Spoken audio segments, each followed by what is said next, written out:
गया प्रसाद पंडित जी, उनके पास बिहारी जी का प्रसाद पेड़े आए बहुत सारे। तो उन्होंने कहा, शिष्यों ने सोचा आज तो पेड़े खाने के लिए मिलेंगे। तो जब पेड़े आए तो उन्होंने कहा बंदरों को बांट दो, किसी को नहीं बंटवाए। तो सब शिष्य दुखी हो गए कि बंदरों को बांटने के लिए कह दिया। एक शिष्य बांटने गया, और शिष्य बांटने गया तो उसने कहा गुरुजी मुझे बहुत प्रेम करते हैं, इसलिए 2-3 पेड़े बचे तो मैं ही पालूं। और उन्होंने वो पेड़े पा लिए। गुरु जी की हमेशा उन्होंने पता है तन मन धन से सेवा की,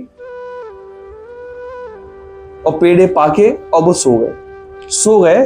रात्रि में कोई ऐसी स्थिति हुई जो नहीं होनी चाहिए एक साधक के साथ, ऐसी स्थिति बनी उनके साथ।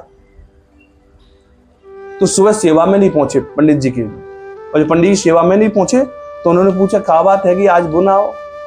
तो पंडित जी चल के आए। तो पंडित जी समझ गए क्यों नहीं आए। पंडित जी ने क्यों, तो उन्होंने सर झुका हुआ। उन्होंने पूछा क्यों भाई, तो वो चुप रह गए। पंडित जी कह रहे हैं मना करी थी पेड़ा मत खाइए। तो जवाब दिया महाराज प्रसाद था, कि प्रसाद है तो बिहारी जी पचा सके, अपन तो नहीं पचा सके। प्रसाद स्वीकार कर लेते, माथे लगा लेते, एक दिन का ले लेते। प्रसाद हो तो 5 पेड़ा खाए कि कोने के लल्लू, 5 पेड़े ही खाए गए। अब समझ में आई, वो अन्न, वो जो प्रसाद आया था बिहारी जी तो पचा सके, लेकिन जो सेठ ने जो प्रसाद चढ़ाया वो सेठ की मानसिकता कैसी थी।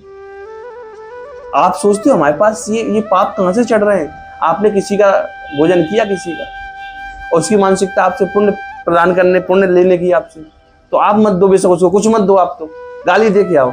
लेकिन आपके जैसे आपका पता है नहीं, जैसे क्रेडिट कार्ड होता है, क्रेडिट कार्ड में खूब खर्चा कर लो, आप पैसा मत दो, जैसी तनख्वाह आएगी अपने आप कट जाएगी। तो जैसे पुण्य आएंगे अपने आप लेस हो जाएंगे, नहीं होगे तो पाप और चढ़ा दिए जाएंगे। उसके 2-4 पार्ट पाप काट के आपके पर्चे में कर दिए जाएंगे, पुण्य नहीं है आपके पास में, उसकी सजा आप भुगतो। लेकिन समझ में नहीं आ रहा है, समझ में आ रहा है।